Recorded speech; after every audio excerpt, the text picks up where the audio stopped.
C'est avec une très grande joie d'être ensemble pour aujourd'hui. Nous sommes arrivés au moment où nous allons être ensemble dans le cadre de l'enseignement et de la parole du Père Yava, ainsi que de la parole de Yahushua. Et donc, je salue particulièrement le Père Yava et Yahushua de la part de Elia. À eux deux, la gloire éternelle.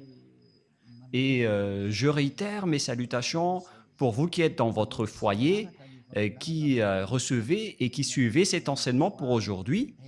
C'est l'ambassadeur de Yahushua, Elia, qui est avec vous tous en ce moment. Et je vous souhaite à tous de bien suivre l'enseignement. Le titre est vraiment très lourd. Elia l'a déjà dit, l'OTAN, jamais vous ne vaincrez la Russie. C'est la bête. Et alors, vous allez être détruit si vous la testez, si vous la touchez. Il faut toujours écouter la parole de Elia, même si Elia parle depuis Madagascar. Alors, il faut que vous écoutez, vous, les Américains, vous les Français, car vous ne pouvez plus rien faire. C'est la vraie parole venant du ciel des cieux, venant du Dieu qui dit qu'il ne faut plus pécher. Et ceux qui sont avec ce vrai Dieu ne pêchent point. Et Elia est le témoin de cela. Donc, vous ne pouvez pas le nier ni le contredire. C'est impossible pour vous de faire cela, car la vérité reste la vérité. Voilà donc l'introduction. Et maintenant, nous allons avancer dans la suite de l'enseignement. C'est où déjà le dernier verset, Rouve? C'est Luc 21, mais pas 12. Luc chapitre 21. Allons-y. Nous allons donc le lire ensemble. Luc chapitre 21. Et en fait, nous avons donc abordé ce type de sujet selon la volonté du Père Yava. Il y a une raison pour cela. Et donc, nous allons voir Luc chapitre 21 à partir du verset 20. C'est bien ça.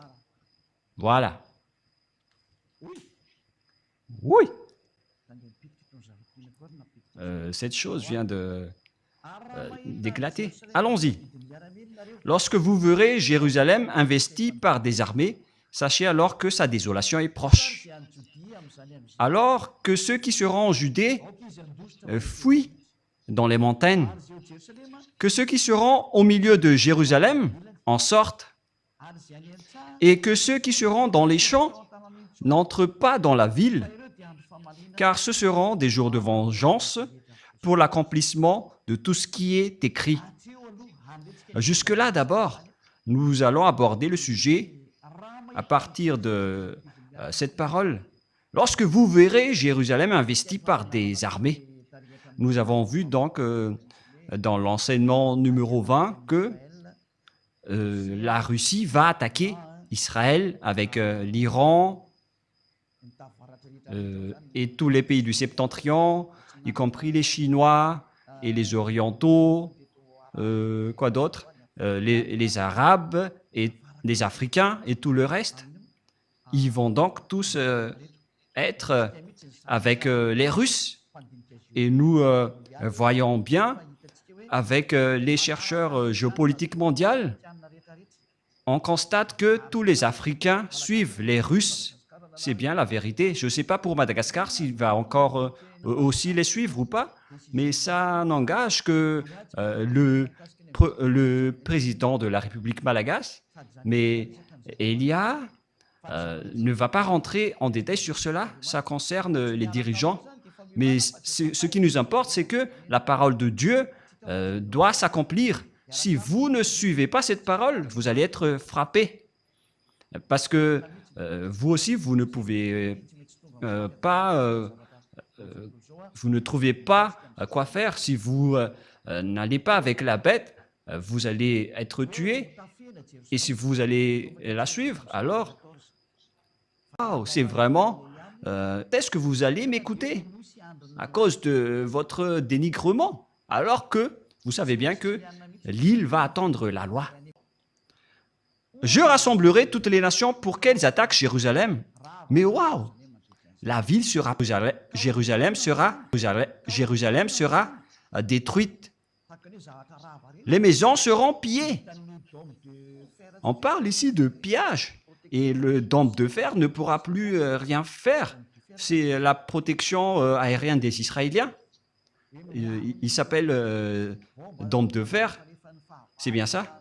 Qui les protège des bombes ou des roquettes des ennemis. C'est ce dôme de fer qui protège le territoire d'Israël. Mais maintenant, les Iraniens et les houthis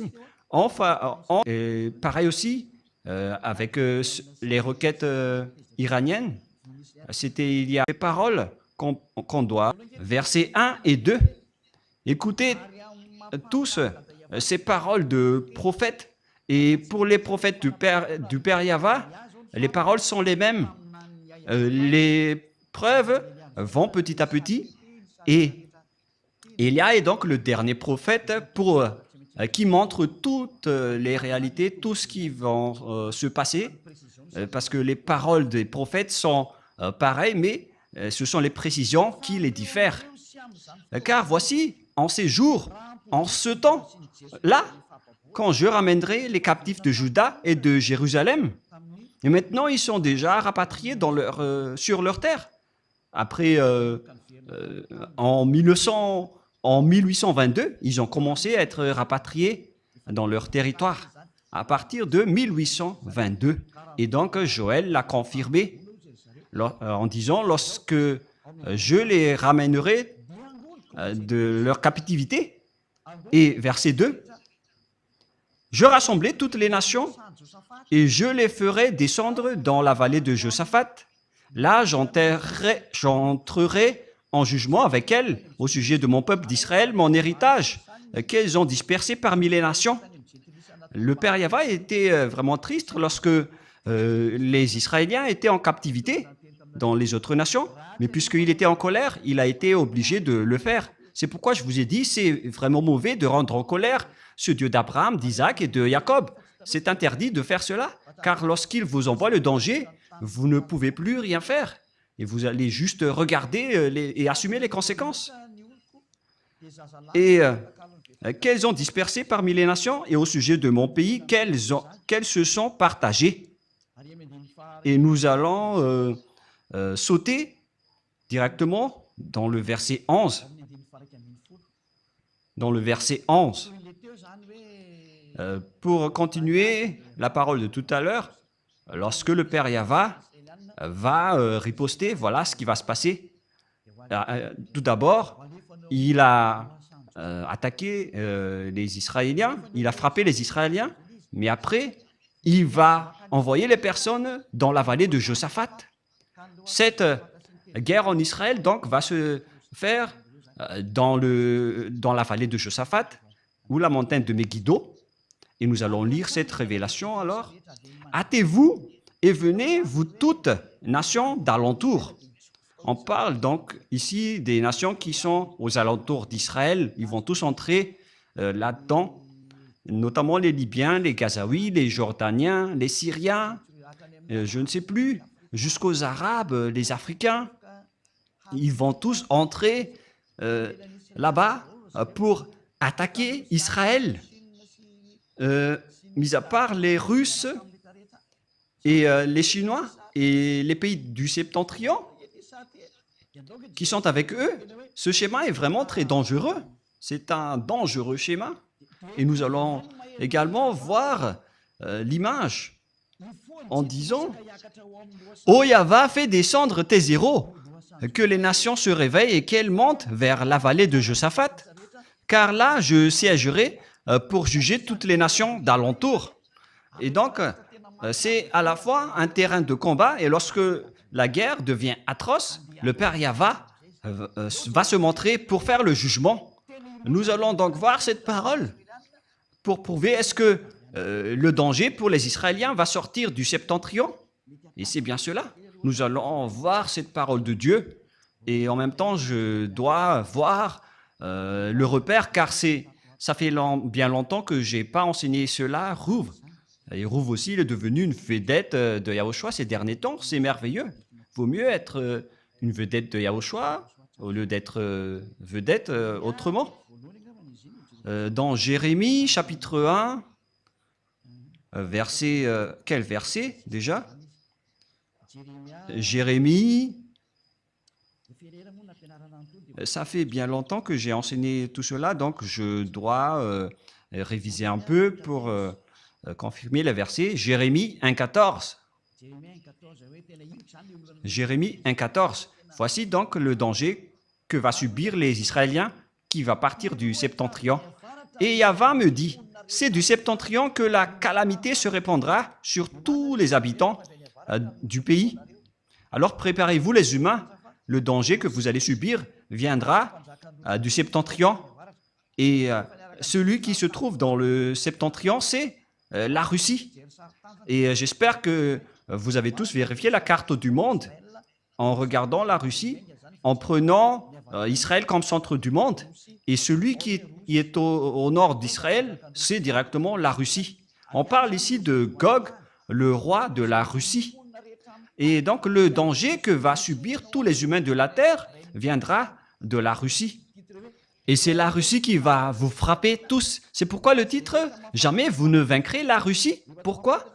Pour ceux qui connaissaient la vérité de la Sainte Écriture, vous ne pourriez jamais y échapper. Tout le monde sera impacté et on va aussi juger tous vos dieux, que ce soit le dieu des Indiens, le dieu des Arabes, tous les faux dieux. Préparez-vous, on va vous juger. D'ailleurs, il y a Jésus qui nous a sorti des propos injurieux de la part de Jésus.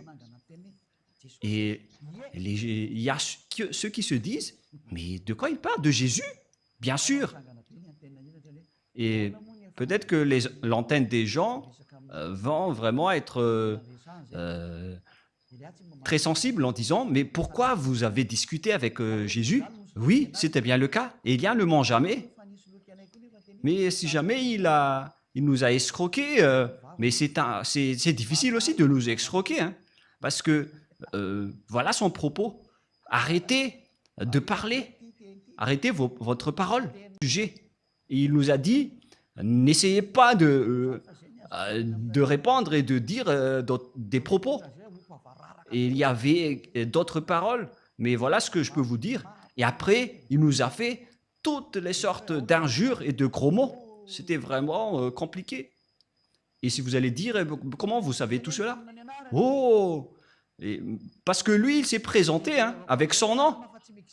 Et lorsque j'ai vu et regardé le nom, ça n'existe nulle part. Son nom, c'est Xé, le nom pour éviter les erreurs. Je vais vous le dire d'après ce qu'il m'a dit. Où est passé ce nom déjà, Rouv? Le voilà. Voilà. C'est bien Xélitus. Voilà donc son nom propre. Lorsqu'on a regardé. Et en fait, je n'ai pas bien vu le message. Je l'ai juste aperçu. Je ne l'ai pas encore vu de près car on m'a fait le rapport à ce sujet. Mais lui, il montre vraiment des images qui sont vraiment ridicules. Et ils nous ont menacés, plus précisément. Élia, il a menacé Élia en disant « Fermez votre bouche ». Oh Jésus, oh Xénitus. Mais en fait, le nom se rapproche du nom de Xénar. Hein. Et donc, Xénar, elle est en Russie, mais vous êtes Xénitus. Mais donc, on verra la suite. Hein. Mais il nous a donné toutes sortes d'injures et de gros mots.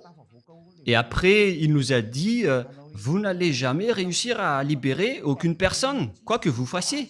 Parce qu'il a déjà barré toutes les issues. Il est devenu le barrage, selon lui. Et moi, j'ai dit, on verra ça. On verra bien ça. Et si vous allez dire, mais comment vous pouvez avoir des messages de sa part? Mais il n'y a pas de problème avec l'envoi de messages. Hein. Mais vous allez voir la suite. Et en fait, euh, on dirait que Jésus ne supporte pas, hein, et Xénétus aussi ne supporte pas. Alors que c'est lui qui s'est présenté avec ce nom, avec l'air colérique. Il a dit, voilà mon nom, et il nous a menacés.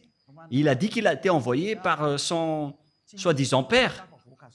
Et il a dit qu'il ne veut rien savoir. Pour lui, c'est que nous n'allons pas réussir à libérer aucune personne. Mais on dirait que vous dénigrez Élia, Jésus. Hein. Ce n'est pas du tout correct. Élia doit libérer toutes les personnes qui sont élues pour revenir vers nous. Et on verra la suite après, car jusqu'au moment où nous parlons, la discussion se poursuit. Mais en même temps, je suis dans l'enseignement, et après, on verra la suite. C'est du septentrion que la calamité se répandra sur tous les habitants du pays, car voici, je vais appeler tous les peuples des royaumes du septentrion, dit Yahva. Ils viendront et placeront chacun leur siège à l'entrée des portes de Jérusalem, contre ses murailles, tous alentours et toutes les villes de Juda. Donc, le danger qui va frapper cette terre va venir du septentrion. C'est pourquoi vous n'arriverez jamais à combattre les Russes, vous les Américains. Moi, je vous dis, ne rentrez pas dans le pantalon serré. Mais je ne sais pas pourquoi ils ont dit ça. Est-ce qu'ils ont mis leur tête là-dedans ou je ne sais pas. Mais c'est un dicton humain. Et moi, je répète, ne rentrez pas dans ce sens-là. Donald Trump et vous aussi, président Macron. Elia vous avertit. Et je ne sais pas pour Madagascar, mais ils ne vont pas rentrer dans ce sens-là. Ils ne font que suivre. Mais moi aussi, je dis au chancelier allemand, soyez prudents.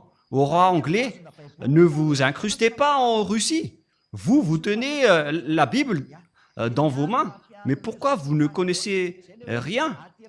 Mais c'est Elia qui est arrivé pour vous enseigner tout cela. C'est pourquoi je vous dis, je possède la clé entre mes mains. Et moi, je parle à tous les dirigeants mondiaux, que ce soit Donald Trump ou président Poutine, le président russe, qui ne va jamais m'aimer. Vous connaissez déjà l'histoire. Mais si un jour, le président Macron va écouter cet enseignement que personne n'aime, car peu de gens ont mis un j'aime, la majorité sont en colère.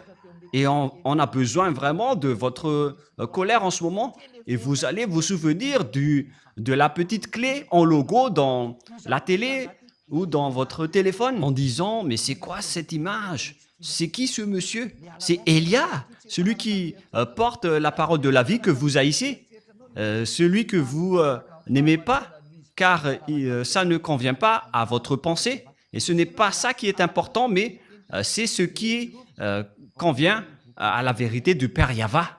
Et nous allons encore prouver notre parole dans le livre de Jérémie, Rouv. Dans quel chapitre déjà? Chapitre 4 ou chapitre 6? Mais tu l'as vraiment oublié, Rouv? Donc laisse-moi réfléchir un peu. Mais là, ça suffit, hein, quand même.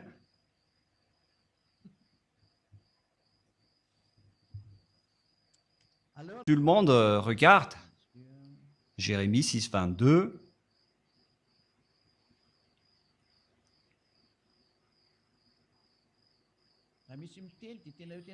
Et lui, il a déjà dit, il a bien dit qu'il est Jésus. Voilà ce qu'il nous a dit en anglais.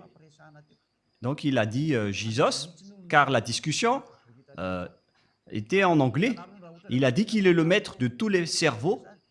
Et il a aussi dit, si vous voulez connaître mon nom c'est Xénétus. Voilà son vrai nom. Et après, j'ai vraiment ri en disant, ton nom ressemble à celui de Xénar. Mais on va laisser de côté cela, ce n'est pas important. Ainsi parle Yahva, voici un peuple vient du septentrion, du pays du septentrion, une grande nation se lève des extrémités de la terre. Voici un peuple qui vient du pays du Septentrion, une grande nation qui se lève des extrémités de la Russie, de l'extrémité du Septentrion, c'est-à-dire la Russie. Ils portent l'arc et le javelot. Ils sont cruels, sans miséricorde. Leur voix mugit comme la mer. Ils sont montés sur des chevaux, prêts à combattre comme un seul homme contre toi, la fille de Sion. C'est vraiment un pire danger. Verset 24. Au bruit de leur approche, on parle ici de la Russie, nos mains s'affaiblissent.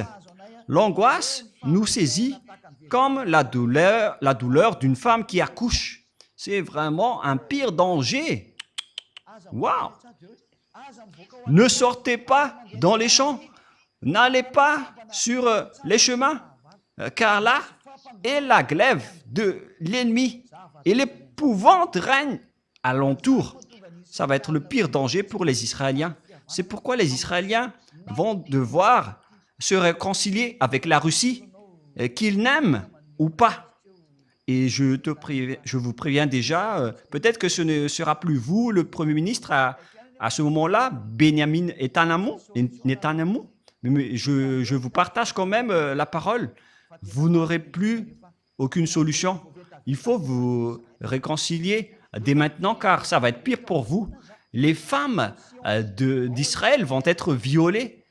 J'avertis à toutes les femmes de Zion et d'Israël, si c'est possible, déménagez-vous vers d'autres endroits, car vous allez être violés.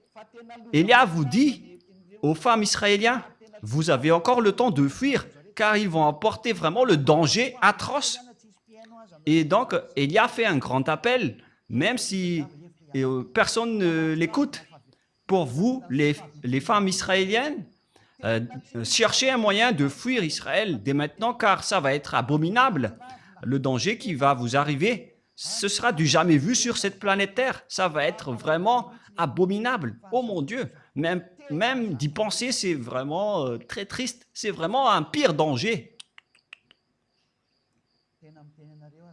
Moi, je vous dis à toutes les femmes, si c'est possible, je répète une dernière fois, quittez Israël. Pour toutes les femmes d'Israël, moi, je vous le dis à l'avance, cherchez les moyens. S'il y a encore des solutions pour quitter ce territoire, alors quittez-le dès maintenant.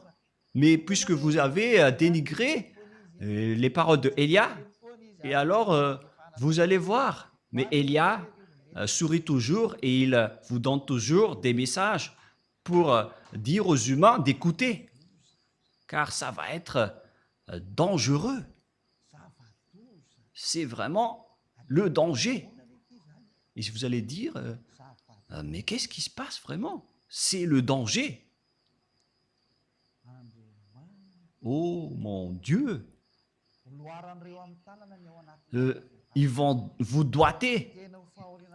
Les femmes, ils vont doiter votre intérieur. Ça va être une grande souffrance.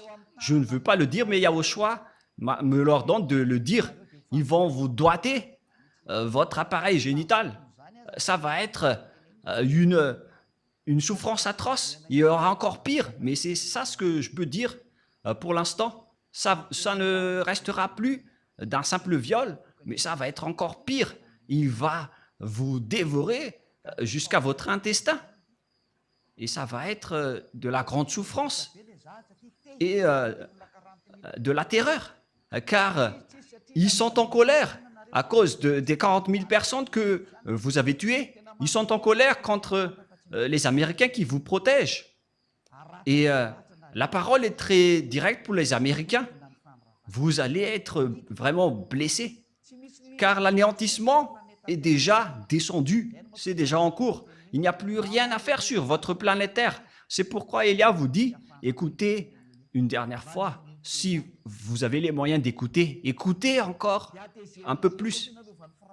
Et ils sont très en colère, car vous êtes protégés par les Français, les Allemands et l'OTAN. Et tous les pays aux alentours sont en colère. N'espérez pas, les Américains, que les Ukrainiens vont être avec vous. enlevez-vous de ça, vous, de votre tête, vous les OTAN. Le grand-père de son petit-fils de la Russie ne va jamais s'allier avec vous. Vous avez juste perdu de l'argent en investissant, en finançant cette guerre. Ils ont dépensé votre argent. L'Ukraine ne sera jamais séparée de la Russie. Ils ne vont jamais abandonner son grand-père. Et d'ailleurs, la parole est déjà en cours. Vous ne pourrez rien faire. L'Ukrainien doit revenir avec la Russie. C'est un ordre pour lui. Ça n'existe pas du tout. Le fait de voir l'Ukraine entrer dans l'OTAN, ça n'existera jamais. Et nous allons revenir à la parole. Il s'agit du danger qui vient du septentrion. Mais qu'est-ce qui se passe? C'est l'accomplissement de la parole qui dit que ça va arriver dans les fins du temps, dans les fins des temps. Un danger pour ce monde. Et ceux qui vont aller dans la vallée de Josaphat vont être gravement blessés. Et d'ailleurs, c'est déjà un grand problème qui se passe là-bas. Et ça devient automatique. Et le président sortant américain, Joe Biden, lorsqu'il a quitté le pouvoir, il a dit que la démocratie est détruite. Moi, j'ai déjà dit ça depuis longtemps, vers l'année 2007. Si tu te souviens, Rouv, c'était à cette époque, car on a dit à ce moment-là que les Américains vont être blessés, mais on l'a bien approfondi en 2007 en disant que les Américains vont vraiment être meurtris et blessés. Et jusqu'à maintenant, ils ont dégradé. Ils sont vraiment en difficulté. Et là, ils ne sont plus en simple difficulté, mais ils sont en train de s'agenouiller. Et vous allez dire, mais qu'est-ce qui se passe? C'est l'accomplissement de la parole de mon père. Comme lorsqu'il a dit, je vais chasser les Israéliens. Et après, il a dit, vous devez rapatrier les Israéliens. Et ça s'est passé en 1822. Et c'était comme l'accomplissement de cette parole que cette parole aussi s'accomplit aujourd'hui. Nous allons donc lire une autre parole dans le livre de Zacharie, dans Zacharie 12. Nous allons donc envoyer une autre parole pour parler du danger. Voilà le danger. Zacharie 12,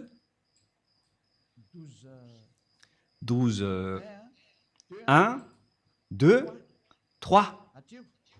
Jusque-là.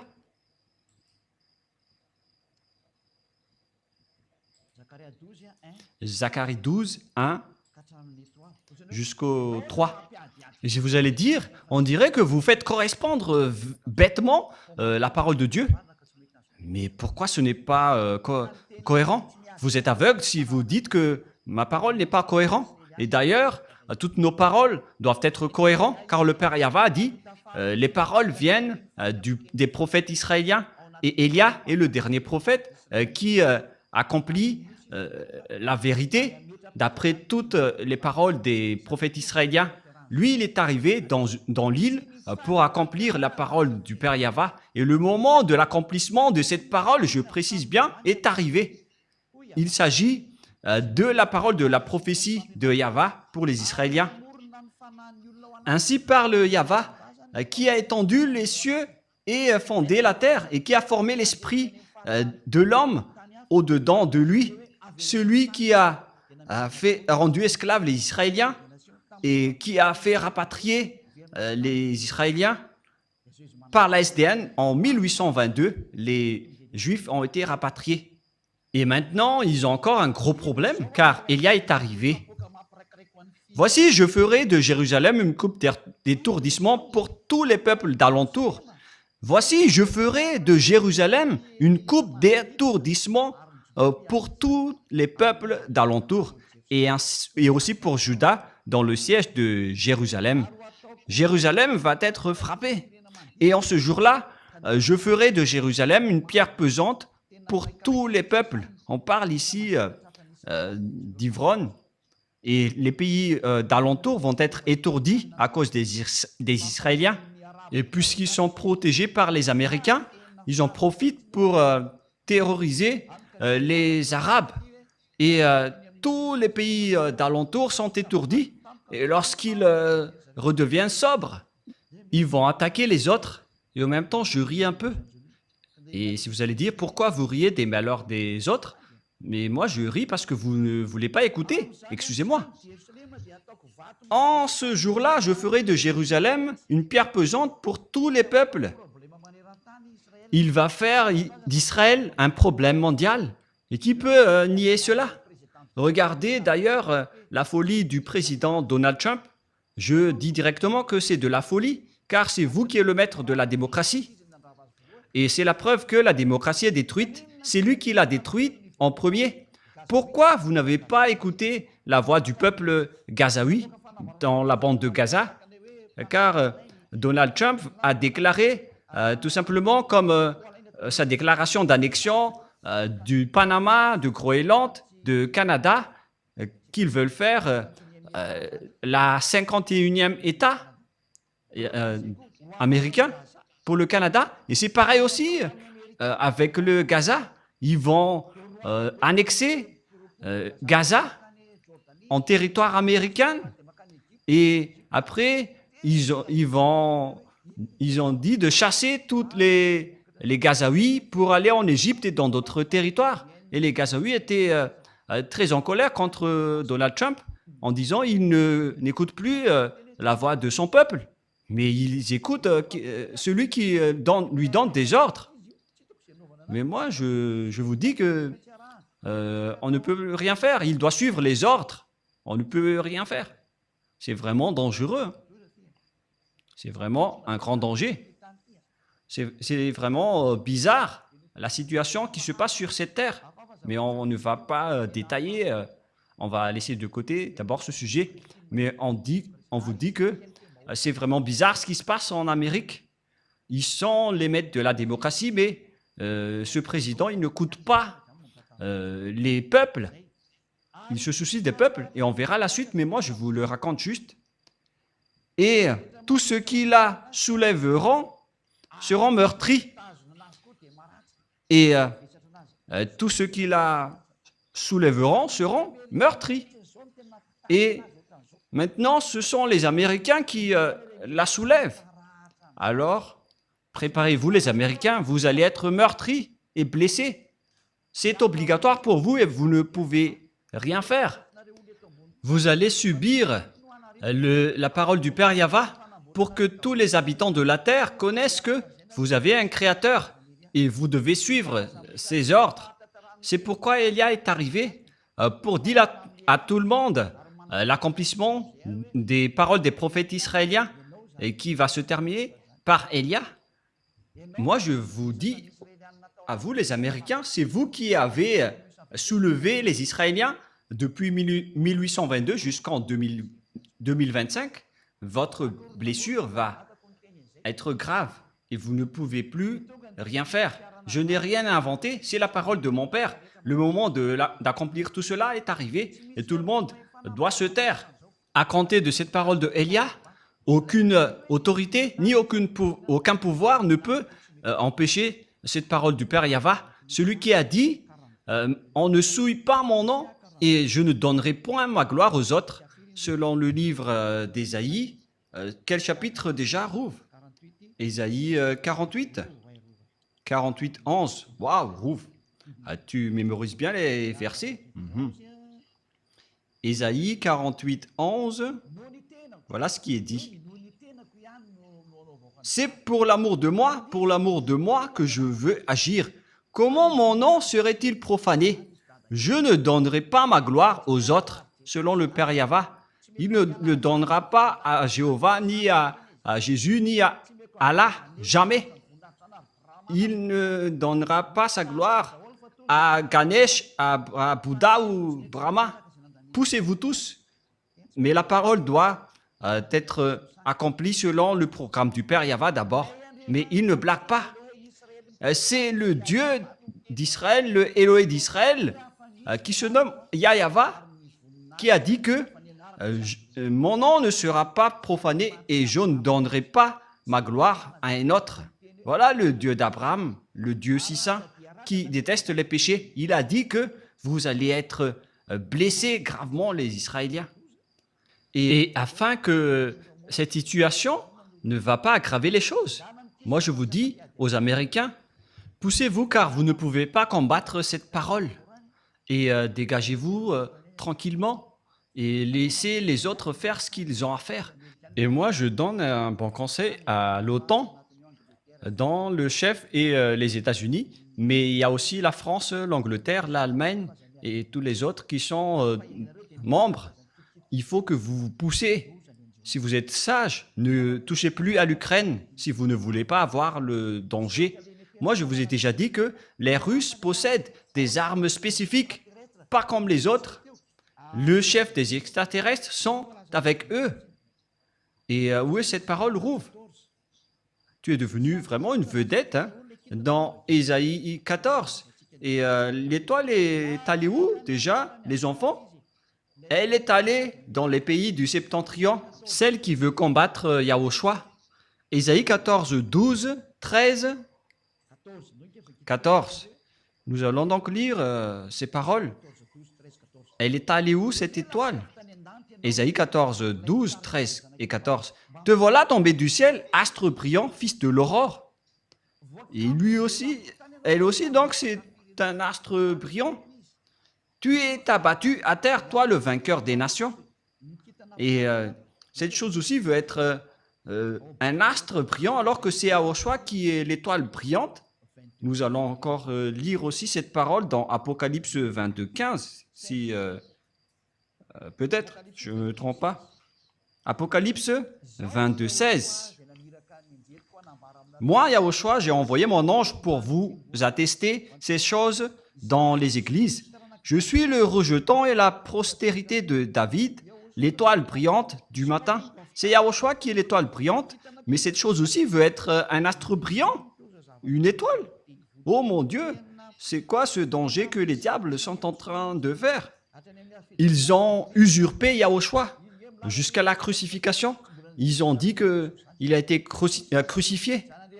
En fait, ce Jésus n'existait pas du tout sur cette planète Terre. Il habite en Andromède. Et il m'a envoyé un message en me disant de rester tranquille. Tu es ridicule, sale Jésus. C'est moi qui devrais te dire de rester tranquille. Parce qu'il nous a dit des gros mots. C'est normal. Et si vous allez dire, pourquoi, comment est-ce possible? Vous pouvez regarder les messages. Mais en fait, ce qu'il a envoyé ne vient pas de cette terre. Hein. Et, parce que si vous allez dire, comment est-ce possible que vous pouvez faire cela? Mais vous ne savez rien de cela. On peut vous envoyer un message alors que le numéro n'existe même pas. Vous ne connaissez rien de cela, mais nous, on maîtrise cela, on maîtrise vraiment ce sujet. Et au cas où vous allez penser qu'on doit d'abord envoyer le message avant que le téléphone marche. Oh, vous êtes vraiment en retard. Mais en fait, sachez que notre pouvoir est inestimable et qu'on ne peut pas mesurer. Moi, je vous dis cela. Si on vous dit, ça va disparaître, alors ça va disparaître. Actuel, tout est devenu anormal. Une fois que ces bêtes sont descendues, alors préparez-vous. Les choses ne sont plus à la normale. Tout est renversé. Et moi, je vous préviens avec cette image qui est en cours. Et si vous dites, je ne comprends rien, ben, tant mieux pour vous si vous ne comprenez rien. Parce que ce sujet n'est pas fait pour vous. Et où est passé le verset Rouv? Ésaïe 14, 12. D'accord, allons-y. Te voilà tombé du ciel, astre brillant, fils de l'aurore. Tu es abattu à terre, toi le vainqueur des nations. Et on parle ici du diable, qui ose aussi dire qu'il est aussi un astre brillant. Il est en train de défier Yahushua, comme ce Jésus qui m'a défié en m'envoyant un message et en me disant de se taire. Et j'ai vraiment ri. Et il était venu avec des gros mots. Hein. C'est vraiment ridicule. Tu disais en ton cœur, je monterai au ciel. Mais moi, je préviens à ce Jésus qui m'a envoyé un message. Ne l'utilise pas d'abord. Utilise d'abord le pouvoir que tu as vue d'en haut. Sinon, tu vas mourir à l'avance. Hein. Et là, tu le dis. Il faut d'abord que tu utilises tes pouvoirs. Parce que moi, j'utilise déjà les miens. Je fais sortir tous ceux qui vont revenir chez nous. Et toi, tu as dit, personne ne sort. Et tu disais en ton cœur, je monterai au ciel, j'élèverai mon trône au-dessus des étoiles de Dieu. Voilà ce que tu as fait, toi le chef du diable. Et tu disais en ton cœur, je monterai au ciel et j'élèverai mon trône au-dessus des étoiles. Il veut défier Yahushua. Il veut s'asseoir sur son trône. Je m'assierai sur la montagne de l'Assemblée à l'extrémité du septentrion. Donc il va aller en Russie et il va réunir le monde entier dans les pays à l'extrémité du septentrion. Ça se trouve dans Ézéchiel 38. Ézéchiel 38, j'espère que le président américain va écouter cette parole, ainsi que le président français, car je ne sais plus ce qui va arriver prochainement. Hein. Et Elia vous prévient à travers ce message. Le Père Yahva ne fait rien sans prévenir son prophète serviteur. Alors, écoutez maintenant Ézéchiel 38, 7.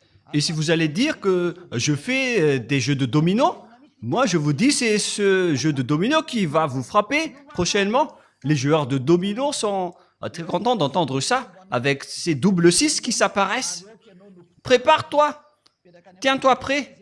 Toi et toute ta multitude assemblée autour de toi, sois leur chef. Il s'appelle Gog, il est le roi de la Russie et toutes les réunions vont se déplacer en Russie. L'ONU va être détruit, ainsi que les États-Unis.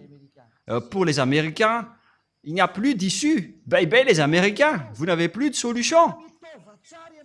Prépare-toi, tiens-toi prêt, toi et toute ta multitude assemblée. La Russie possède déjà cela. C'est déjà avec elle. Elle est déjà prête. Elle est déjà bien préparée. Même l'Iran ont déjà fabriqué des bombes. Et là, on parle de la Russie. La Russie ne se soucie pas de vos accords. Il est en train de creuser maintenant, elle est en train de creuser la présidence mondiale. Vous pouvez voir le discours de leur porte-parole. Piotr Tolstoï, qu'est-ce qu'il a dit? Il a défié le monde entier en disant que vous êtes tous des cancres, en vérité. L'accomplissement de la parole qui parle de l'étourdissement de la terre est déjà en cours. Si la terre est étourdie, c'est-à-dire que on a enlevé sa fondement. Hélas pour vous, la terre et ses habitants. Toutes vos fondements et toutes vos protections sont déjà détachés. Tout ce qui concerne votre terre se détache. Votre terre s'ébranle. Il n'y a plus de protection et de balises pour votre terre. Tout est détruit. Il n'y a plus de chose qui est normale. Et nous allons voir aussi cette parole des enfants dans Ésaïe 14 déjà, les enfants qui parlent de la terre qui est brisée. Waouh! C'est où déjà? La parole qui dit que la terre va être en étourdissement. Je ne me souviens pas, les enfants. Qui d'entre vous se souvient de cette parole qui dit que la terre est dans l'étourdissement comme un être ivre? Voilà, Ésaïe 24, 19, Riri. Vous avez encore oublié. Donc je dois encore feuilleter ma Bible pour s'en souvenir. Allons-y. Mais il faut quand même se souvenir de tout cela, Rouve. Vous êtes des journalistes. Alors, c'est intéressant pour vous, ces sujets d'ivrogne. Voilà, allons-y alors. Ésaïe 24, 18. 18 et 19. Celui qui fuit devant les cris de terreur tombe dans la fosse, et celui qui remonte de la fosse se prend au filet, car les écluses d'en haut s'ouvrent. C'est la porte des cieux qui s'ouvre, et les fondements de la terre sont ébranlés. Il n'y a plus de fondements pour vous. Tous vos fondements sont ébranlés, et c'est déjà en cours en ce moment. Et que Yahushua bénisse tous ceux qui accomplissent cette mission. La terre est déchirée, la terre se brise. La terre chancelle comme un lit flottant. Et la terre chancelle comme un homme ivre. À cause de vous, les humains, c'est la terre qui subit vos erreurs. Alors que la terre n'a rien fait. C'est vous, les humains, qui l'avez détruit. Et là, elle est brisée et ne se relève plus. C'est vraiment triste, l'histoire de la terre. Et c'est pourquoi le Père Yahva a dit, en ce jour-là, le Père Yahva châtiera l'armée d'en haut et sur terre, les rois de la terre. C'est déjà en cours, c'est déjà au-dessus de votre tête, notamment les extraterrestres. Et votre terre se détache maintenant. Il n'y a plus de nœud qui les retient. C'est pourquoi la terre devient... la terre chancelle comme un homme ivre. Vous allez voir les habitants de la terre qui vont être ivres de la vie. Voilà ce qu'on peut dire. Ils sont devenus ivres de la vie pour répondre aux diffamateurs et à ceux qui nous ont dénigrés. Nous allons voir ensemble les conséquences. Voilà donc, on confirme vraiment les crises et les déstabilisations avec les arrivées des extraterrestres, les flammes qui brûlent et qui s'accélèrent, les terres qui brûlent automatiquement avec l'histoire de Californie et Los Angeles. C'était quelle ville l'autre déjà? Californie. L'autre ville aussi a brûlé en flammes. Et ce qui était drôle, c'est que ça a brûlé dans la neige. Notamment à Los Angeles. Je ne me souviens pas trop déjà. J'ai déjà dit Los Angeles. La ville brûle en pleine période glaciale. Ce n'est pas du tout logique. Car en Amérique, aujourd'hui, il fait vraiment très froid. Alors que des villes brûlent. C'est vraiment étonnant. Il y a de la flamme dans de la glace. Lui qui ôte les péchés, qui aime les humains, comme Elia et Yahushua, il vous sauve en vous disant « N'entrez pas dans ce sens-là, c'est mauvais pour vous. » Mais comme les diables, ils sont des diables, ils cherchent toujours à être leaders. Ils sont condamnés à être comme cela, car c'est comme ça qu'ils ont fait au ciel des cieux. Ils ont défié le Père Yahva. Pour quelle raison? Ils voulaient être chefs et leaders. Donc le Père Yahva les a condamnés et maintenant ils se battent toujours. Et ils se battent toujours, même s'ils sont déjà devenus des présidents, ils se battent toujours. Ils ne veulent rien savoir. Et on voit également cela avec le caractère de Gog. Tout le monde se prosterne déjà devant lui. Pourquoi il va encore lancer des flammes? Je ne sais pas si vous avez déjà vu cette histoire. Puisqu'il est devant Elia, il va affronter Elia. Et donc, au final, il doit lancer des flammes car il ne sait plus quoi faire. Et si vous allez dire, mais qu'est-ce que vous êtes en train de dire? Et donc, on verra. Moi, j'ai dit, on verra. L'histoire avance selon le programme de Yahushua, ainsi que mon cher Père Yahva. Et tous les exécutants travaillent en ce moment. Ceux qui sont envoyés pour accomplir la parole du Père Yahva et de Yahushua, comme Elia, vous accomplissez votre mission sans plus tarder avec la vitesse maximale, car Elia veut rentrer le plus rapidement auprès du Père Yahva et de Yahushua. Je ne veux plus rester ici chez vous avec toutes sortes de péchés atroces qui arrivent ici. Et Je n'ai pas de faute envers Yahushua à ce sujet, hein, mais on doit accomplir les travaux le plus rapidement possible. Même Yahushua, il a hâte de retrouver Elia. Elia lui manque et le Père Yahva et Yahushua aussi manquent à Elia. Mais on doit accomplir la vérité et on doit détruire les méchants.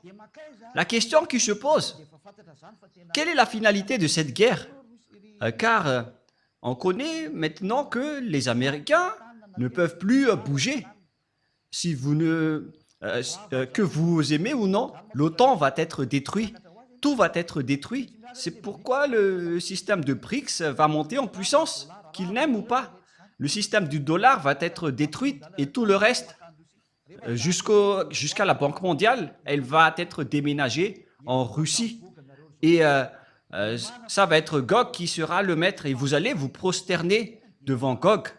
Préparez-vous à cette période, car ça va arriver. Ce n'est pas du tout le pape qui est la bête. En fait, la vraie bête n'a peur de rien. Mais le pape a peur d'être fusillé et il doit toujours voyager dans le papamobile. Et pourquoi il est une bête? Car selon la Sainte Écriture, personne ne peut le combattre. C'est ridicule. Si le pape se cache dans le papamobile, il a peur de mourir. Mais Gog n'a pas peur de mourir. C'est vraiment une bête. C'est le fils du chef du diable. Apocalypse, chapitre 16, pour voir la fin de l'histoire. Et dans la prochaine leçon, nous allons voir vraiment la position de cette bête. Comment elle se positionne? Elle va commencer par où? Et comment le décrire? Mais nous allons d'abord voir le livre de l'Apocalypse. Peut-être que je vais y arriver hein, en fonction des heures, mais nous pouvons aussi rajouter l'heure pour accomplir tout. Mais tout d'abord, dans Apocalypse chapitre 16, quel verset déjà? Verset 12. Apocalypse 16, 12. Voilà donc ceux qui vont s'allier, les Russes avec les Chinois et les Orientaux. Le 6e verset, ça coupe dans le grand fleuve d'Euphrate et son eau tarit afin que le chemin des rois venant de l'Orient fût préparé. On voit bien que ce sont les Chinois qui sont spécialistes dans la construction des routes et c'est la parole de Dieu qui dit que ils vont construire le chemin des rois venant de l'Orient. On parle ici des Chinois et l'eau se tarit pour construire les chemins du roi chinois. Ce n'est pas encore Xi Jinping. Hein. Et je vis sortir de la bouche du dragon et de la bouche de la bête et de la bouche des faux prophètes 3 esprits impurs semblables à des grenouilles. En fait, la bête, son prophète et le diable et le dragon vont ensemble. Car ce sont des esprits des démons et qui font des prodiges et qui vont vers les rois de toute la terre afin de les rassembler pour le combat du grand jour du Dieu Tout-Puissant. Verset 15. Voici, je viens comme un voleur. Heureux est celui qui veille et qui garde ses vêtements afin qu'il ne marche pas nu et qu'on ne voit pas sa honte. C'est pourquoi j'ai averti les anneaux de Yahushua pour bien garder ses vêtements et pour ne pas être nus. Et ils les rassemblèrent dans le lieu appelé en hébreu Armageddon. On parle ici de Armageddon et de la vallée de Josaphat qui peut contenir une importante manœuvre militaire. On parle ici de la vallée de Josaphat dans Armageddon. Armageddon en juif. En fait, on parle de la montagne de Megiddo et les Malagasy et les Français ont appelé Armageddon. Donc là, c'est clair.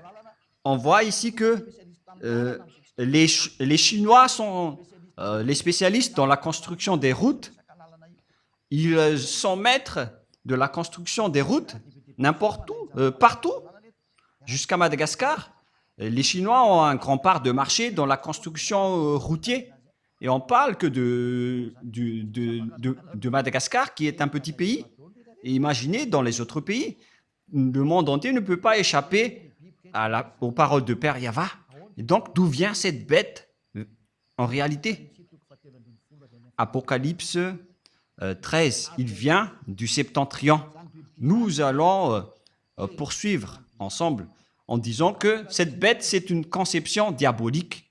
Apocalypse 13. Apocalypse 13. Et il se tint sur le sable de la mer. On parle ici du dragon qui se tint sur le sable de la mer après avoir attrapé et persécuté la femme et son fils. On parle ici des Israéliens, mais on ne va pas encore approfondir le sujet. Mais nous allons d'abord parler de la bête. Puis je vis monter de la mer une bête qui avait 10 cornes et 7 têtes, et sur ses cornes 10 diadèmes, et sur ses têtes des noms de blasphème. Comme lorsque Jésus a fait des blasphèmes à Élia. Il y avait plein de gros mots. La bête que je vis était semblable à un léopard. On va laisser ça de côté. Et donc cette bête est montée de la mer. C'est clair alors que c'est une conception venant de la mer. Cette bête vient de là-bas. On l'a conçue depuis divers endroits, mais en terminaison, c'est une conception maritime avec le Léviathan. C'est le Léviathan qui est son principal concepteur, d'après la réalité. Et si vous allez dire, mais pourquoi vous connaissez tout cela? Mais on connaît tout. C'est une conception du Léviathan. Où est passée la parole qui parle du Léviathan? Rouve, vous vous souvenez? Nous allons donc rechercher cette parole dans le livre d'Ésaïe.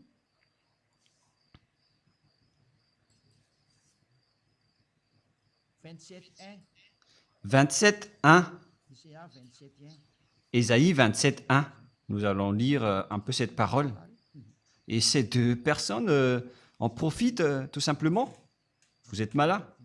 Et la prochaine fois, souvenez-vous bien de cette parole. Ésaïe 27.1. En ce jour-là,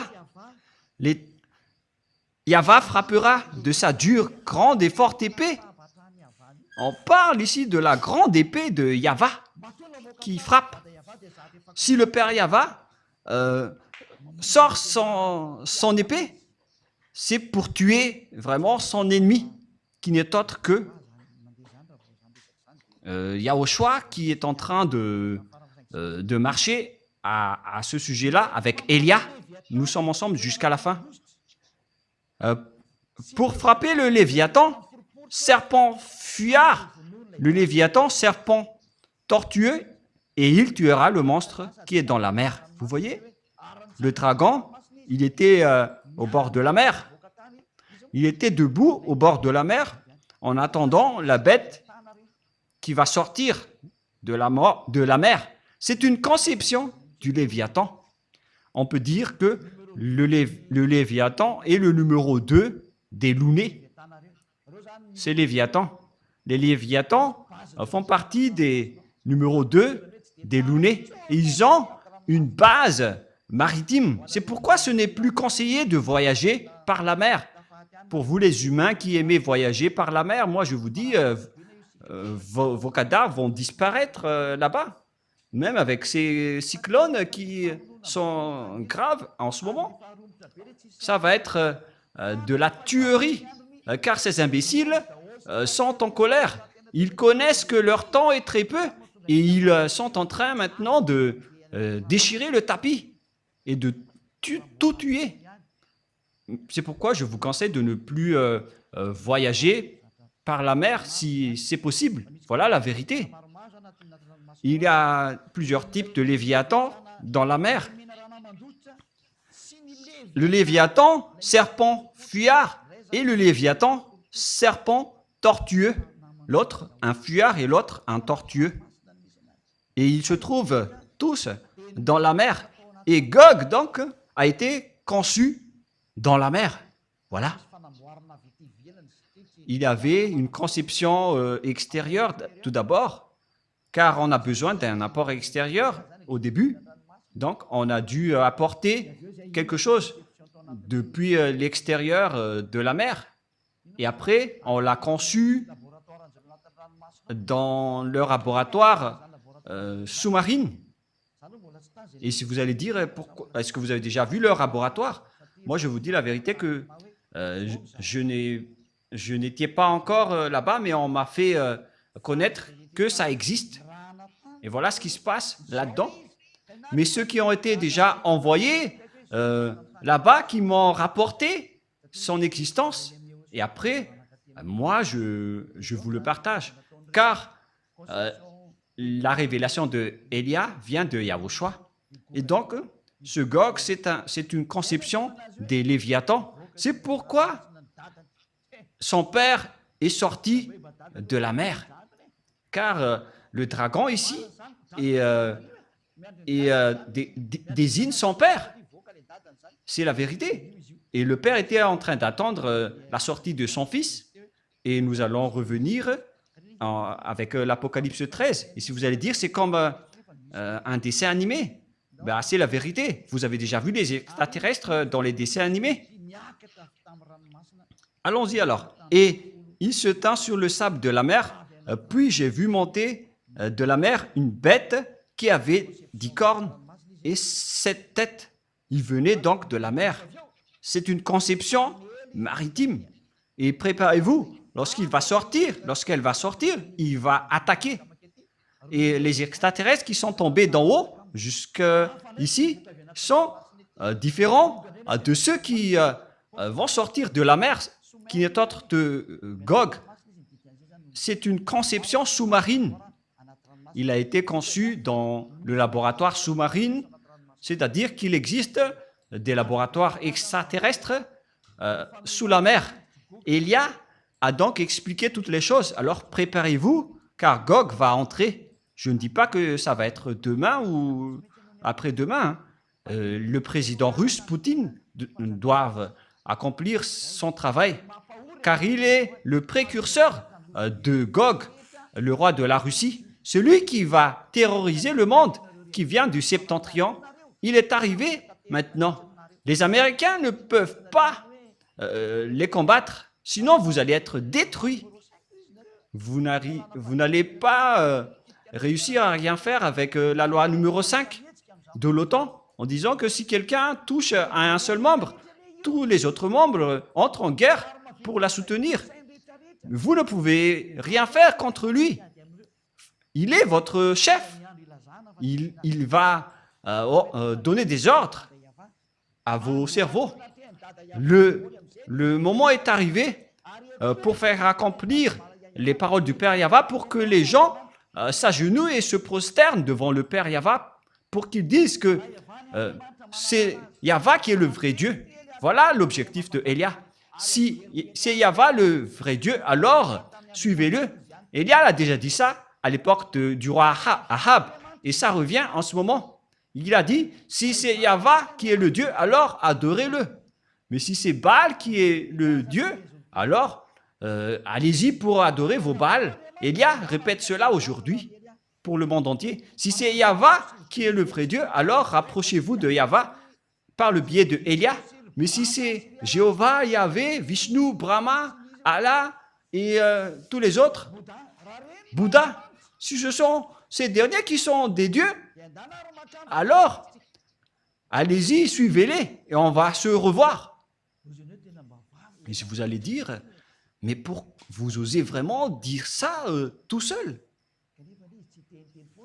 Et on dirait que c'est du baratin, mais moi je vous dis, c'est vraiment la vérité. Et moi je vous dis que je vais vous combattre à moi tout seul, vous les Baals. Moi je vous ai déjà averti, les humains, de ne pas entrer dans ce sujet-là. Il vaut mieux que ce soit les bêtes qui vont nous affronter.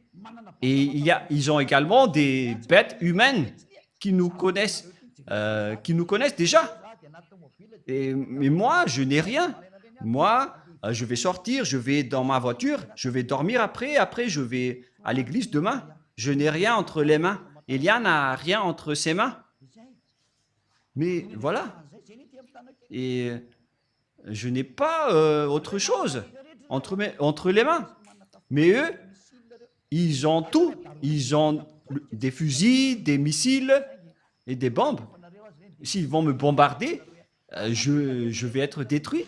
Mais pourtant, si vous allez me bombarder, ça va se retourner contre vous. Car vous ne pouvez pas bombarder Élia. Élia doit encore travailler. La prochaine fois, nous allons parler de l'Apocalypse 13 et de tout ce qui le concerne. Mais ça suffit pour aujourd'hui. Je vous souhaite à tous d'être bénis par Yahushua et pour que vous retournez et que ça va toucher les présidents mondiaux, les dirigeants de ce monde. Transmettez-leur cette parole de Élia au cas où vous allez les recevoir pour que vous vous préparez. Car lorsque les Israéliens ont été rapatriés, après avoir été expulsés par le Père Yahva, toutes les paroles ont été accomplies et vous étiez les leaders à faire cela, les Américains. Et vous qui soulevez les Israéliens maintenant, vous allez être blessés. Vous allez aussi faire ce travail. Et Élia vous dit, ne faites plus cela. N'allez plus dans les mauvais chemins. Vaut mieux que vous restez dans le trottoir et laissez passer les autres véhicules pour nous affronter. Et moi, je ne sais pas comment ça va encore se passer, mais Yahushua a dit, la parole doit avancer, donc Élia doit travailler, il doit parler, et je dois accomplir toutes mes missions. À vous de réfléchir. Le sage voit le danger et se cache, le fou avance et le regrette et se jette en enfer. J'espère que vous qui avez écouté ne vont pas être jetés en enfer et que vous allez être le bienvenu auprès du Père Yahva. Et la parole se termine. La prochaine fois, nous allons entrer dans l'histoire de la bête qui est Gog, le roi de la Russie, qui va terrifier le monde et tout le monde entier va se prosterner devant lui. Prions ensemble. Merci infiniment, Père Yahva, pour toutes ces paroles. Que cela apporte de la bonté pour ceux qui ont écouté, pour faire réfléchir à ceux qui pensent de revenir vers toi, le Dieu d'Abraham. Tu t'appelles Yahva. Sauve les gens, mon cher Père. Et faites en sorte qu'ils réfléchissent bien à cet enseignement, car il ne peut plus contester à cela. Car si tu as accompli toutes tes paroles avec les Israéliens, et donc, bien évidemment, c'est encore visible jusqu'à aujourd'hui. Qu'est-ce que les humains peuvent encore faire face à cette parole que tu as déjà donnée au monde entier? Ils ne peuvent plus rien faire. La parole doit s'accomplir. Accomplis ta volonté, Père Yahva. Le monde entier doit se prosterner devant toi. Notamment les esprits qui sont élus pour revenir vers toi. Ils vont se prosterner devant toi pour que le monde entier connaisse que tu es le vrai Dieu. Tu t'appelles Yahva. Tu as envoyé Yahushua, ton fils, qui est ton fils préféré, ton fils aimé, qui a accompli aussi tes travaux. L'heure de votre vengeance est arrivée. Toutes les missions sont entre les mains de Élia et je suis déjà prêt pour les accomplir. Confirme toutes les paroles, Père. Confirme toutes les paroles, Père Yahva. Tous les envoyés, tous tes serviteurs sont déjà prêts pour accomplir les missions. Confirme toutes les paroles, car tu es le seul Dieu, tu es le seul vrai Dieu. Toi, ainsi que Yahushua, ton Fils que tu as envoyé. Merci, Père Yahva. C'est le jour de l'exécution de la parole pour donner gloire au Père Yahva et pour la gloire de Yahushua qui m'a envoyé. Merci infiniment, cher Père Yahva. Et au nom de Yahushua, je fais toutes ces paroles et toutes ces prières entre tes mains et devant toi, Père Yahva. Alléluia. Amen. Et donc, la parole se termine. Je vous souhaite à tous d'être bénis par Yahushua et à notre prochain enseignement. Le sage voit le danger et se cache, mais le fou avance et regrette. Placez-vous avec les sages, ne soyez plus avec les fous. Que Yahushua vous bénisse tous. Au revoir tout le monde.